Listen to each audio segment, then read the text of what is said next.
Bien, buenos días. Hoy vamos a explicar lo que sería la osteología del miembro superior.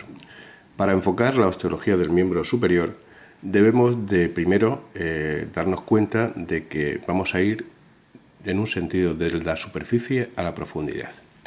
En el miembro superior existen una serie de relieves, si los vemos frontalmente, como puede ser el relieve del deltoides, la clavícula, el esternocleidomastoideo, el trapecio, tenemos los bíceps, los relieves que hacen las venas, en este caso la cefálica, y por la parte posterior pues también vemos relieves como puede ser el deltoides, el tríceps, la cabeza larga, el pico del olecranon, el braquio radial. Si estirpamos la piel y nos centramos en la cintura escapular, es decir, la cintura del hombro, podemos ya ver cómo se define mucho mejor la línea del relieve de la clavícula y la punta de la escápula, el acromio. Vemos también las inserciones musculares del trapecio, del esternocleidomastoideo. En profundidad vemos el homoioideo, que es la llave al pleso braquial. Vemos también el deltoides, vemos el pectoral mayor, vemos los serratos, el serrato anterior, vemos el bíceps. Si seguimos estirpando, y en este caso estirpamos el pectoral mayor, nos damos cuenta de un relieve que es la apófisis coracoides, que la podéis tocar todos en la cara anterior del húmero. Está un poquito por debajo de lo que sería la clavícula, que está a este nivel, y el acromio. Justo al lado veis la fascia, y cómo emergen este ramillete, que son ramos de la arteria toracoacromial. Veis también cómo de la coracoides aparece el músculo pectoral menor, que será la llave para hacer un abordaje a la arteria braquial que discurre por debajo, y el coracobraquial, que toma su nombre de esa inserción en la coracoides hacia abajo, hacia el brazo. Pero si seguimos estirpando, vemos cómo aquí hemos quitado la clavícula y en este dibujo aparece la coracoides en este nivel con la punta del acromio. Y aquí vemos un potente ligamento, el ligamento coracoacromial, el llamado techo del hombro. Y vemos una búrsate de deslizamiento. Vemos el deltoides que está cortado y vemos también el pectoral mayor. Vemos asimismo un tendón, el tendón de la porción larga del bíceps, que se hace intraarticular dentro de la articulación del hombro. Estirpamos esas bolsas y vemos por delante cómo la cabeza del húmero está envuelta en algo que se conoce como manguito rotador, y cómo sale también esa porción larga del bíceps intraarticular a este nivel por en medio del surco. Y así aquí tenemos el acromion, la coracoides y ese ligamento que era el acromio coracoideo, que es el ligamento que denominamos techo del hombro. Este manguito rotador, en la porción anterior, que es la que estamos viendo, está compuesto por el subescapular y en la parte superior por el músculo supraespinoso. Si estirpamos el manguito rotador, entonces nos aparecen las estructuras ligamentosas y vemos cómo ese ligamento, el ligamento coracoacromial, se extiende de la coracoides al acromion. Vemos la articulación acromio clavicular con sus ligamentos. Vemos dos potentes ligamentos que son el conoides y el trapezoides de la coracoides a la porción inferior de la clavícula, que van a ser responsables de que la clavícula se mantenga en su posición y cuya ruptura produce o tiene sus efectos en la luxación acromio-clavicular. Asimismo vemos la cápsula del hombro. Vemos la cápsula del hombro con el tendón del supraespinoso, el tendón del supraescapular y los ligamentos glenohumerales anteriores, el ligamento glenohumeral medio, el ligamento glenohumeral inferior y el ligamento glenohumeral superior. Y saliendo de esa articulación, el tendón de la porción larga del bíceps. Si hiciéramos un corte sagital, veríamos la cabeza del húmero, cómo se articula con la apófisis, con la cavidad glenoidea.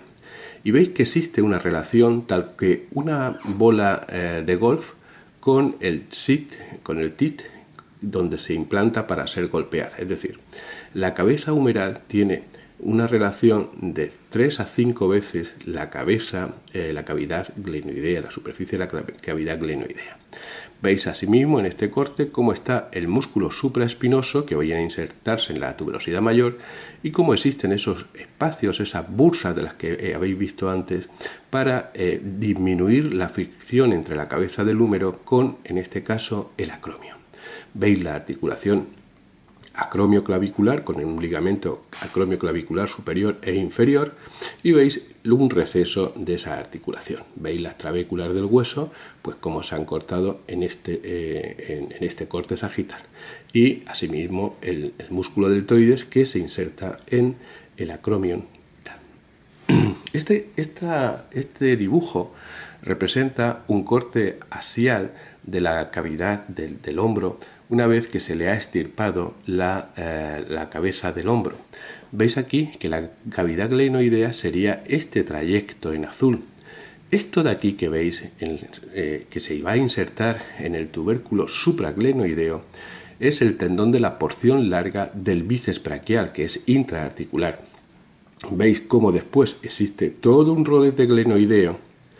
Veis aquí el tendón del subescapular con el ligamento glenohumeral medio. Este sería el tendón del subescapular con el ligamento glenohumeral medio y los ligamentos glenohumeral inferior y superior que son intracapsulares. Por encima veis el tendón del supraespinoso y del infraespinoso junto con el tendón del redondo menor. Veis cómo ¿por qué se llama techo del hombro al ligamento acromiocoracoideo? Porque hace esta función. Y este es un arco muy importante a la hora de entender patologías que van a ocurrir en el hombro en esta localización, en la localización del manguito supraescapular. Si vemos ahora el hombro y todo lo que es la cintura escapular en visión posterior, veis que a este lado de la diapositiva existe este músculo que tiene una forma de rombo que ha sido extirpado en esta zona de aquí, que se conoce como trapecio. Veis las líneas óseas, es decir, el borde medial de la escápula. Veis la espina de la escápula, cómo se continúa con el acromio. En la porción superior veis el músculo supraespinoso y aquí abajo, como está por debajo de la espina, el infraespinoso y los redondos menores y mayores.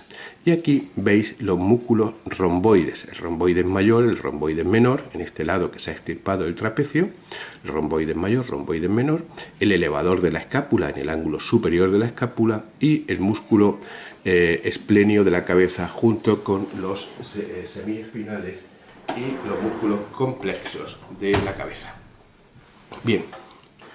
Si extirpamos esos músculos, pues en una visión más aproximada del hombro, veis la espina de la escápula, cómo está el músculo supraespinoso y todo el músculo infraespinoso y redondo menor abrazando esa cabeza del húmero. En este dibujo veis un nervio que también va a tener una importancia fundamental en el hombro. Es el nervio axilar, que va a dar inervación al deltoides. Extirpando esos músculos, veis cómo la espina de la escápula tiene aquí un receso, una escotadura, por donde se va a rodearla este nervio y esta arteria que se han introducido a su vez por una escotadura que tiene la escápula aquí, donde hay un ligamento y por debajo de ese ligamento se introduce el nervio y por encima la arteria. Es el nervio supraescapular, que va a dar inervación al supraespinoso, al infraespinoso y parte del redondo menor, nervio supraescapular. Aquí veis las fibras del redondo menor y por debajo de las mismas cómo están saliendo el nervio axilar para inervar al deltoides. En profundidad estáis viendo la cabeza del húmero, cómo está rodeada por esa cápsula. Y veis ya algo importantísimo que será la cabeza larga del tríceps, cómo va a formar con el músculo redondo mayor un triángulo aquí, por donde saldrán unos nervios y un cuadrilátero aquí, por donde sale el nervio axilar. Por debajo de este músculo redondo menor está el espacio, por encima está el espacio cuadrangular, y por detrás hay otro espacio, un espacio triangular, por donde va a salir el nervio radial. Y esta disposición anatómica es muy importante que ya la vayáis conociendo, porque será origen de tal. Bien, más en profundidad, estirpando más músculos, veis la disposición de arterias, cómo van irrigando a esos músculos y a esos huesos, tanto por la parte posterior como por la parte anterior. Bien, aquí veis la disposición anterior del hombro, cómo esas arterias se van a introducir. Por aquí el nervio axilar, por debajo el nervio radial. Este es el tendón del dorsal ancho. Esta es la inserción del subescapular, ¿de acuerdo? Y la musculatura, como sale el tendón de la porción larga del tríceps, el manguito rotador, la inserción del pectoral menor y del coraco braquial en la coracoides, el ligamento que hemos dicho que es el techo del hombro insertándose en el acromion, para ver esa disposición. Y una cosa muy importante, la relación con el gran vaso que va a ser la arteria humeral. Pero esta arteria humeral comenzará a llamarse así cuando se introduce en el brazo, ¿de acuerdo? Tiene una serie de tramos que iréis conociendo, donde salen importantes ramas para la inervación segmentaria. Entonces, esta disposición la iremos viendo a lo largo del curso. Y complicando más el sistema, pues fijaros aquí, la salida de los nervios, este sería el plexo braquial, de lo que ya hemos hablado en anteriores clases, su relación con la arteria, la formación de la horquilla o la M del mediano, que ya veréis cómo sale como rama terminal el mediano, el nervio músculo cutáneo, el gran nervio para los flexores del brazo, el nervio cubital y por la parte posterior el nervio radial.